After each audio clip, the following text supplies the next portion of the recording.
When Henry Ford decided to use an internal combustion engine in his automobile, his fuel of choice was alcohol. Ford grew up on a farm and knew that every farm had the ability to create alcohol from a variety of material. He called alcohol the fuel of the future.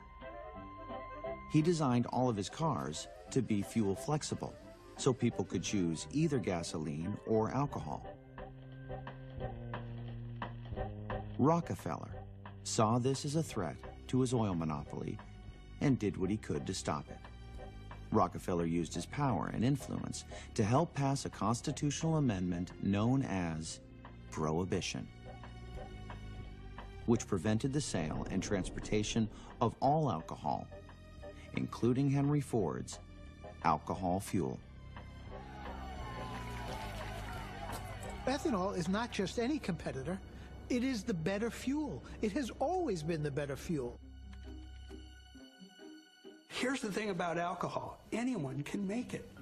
I mean, making alcohol is mankind's second oldest profession.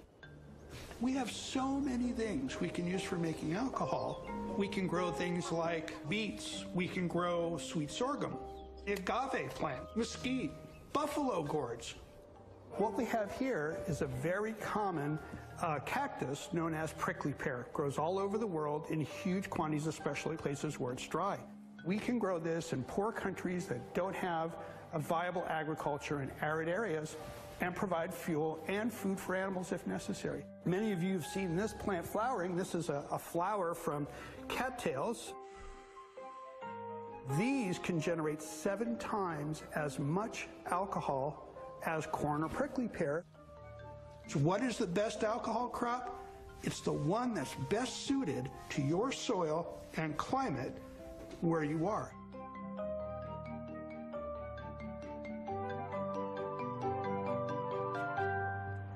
In the United States today, alcohol fuel, or ethanol, is distilled at hundreds of refineries all over the country. They produce 15 billion gallons every year. That's 10% of our fuel. In fact, it's probably in your fuel tank right now. But ethanol drives up food prices, right? Well, that's exactly what some people want you to believe.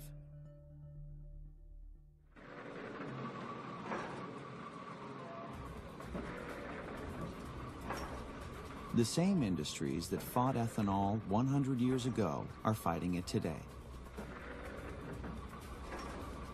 When oil prices increased in 2007 and 2008, it prompted a wave of interest in biofuels and put the oil industry on edge.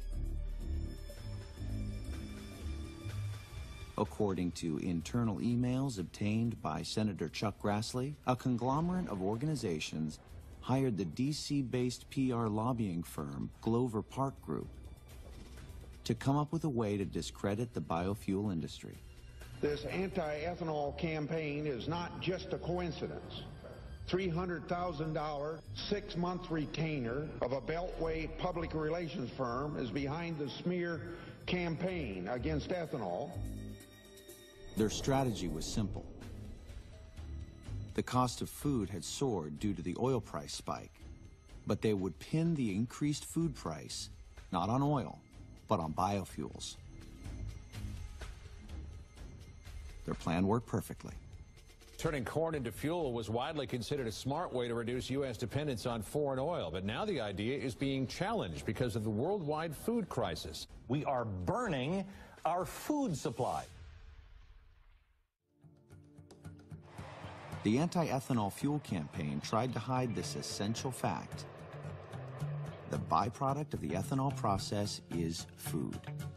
Lots of food. From 2006 to 2012, we had record surpluses every year, and we had 1.5 billion bushels of surplus corn almost every year of that period. It was mountains of it all over the Midwest. The corn that everybody is so worried about that we're taking out of people's mouths, well, that corn doesn't go to humans anyway. that corn is being grown mostly as animal feed.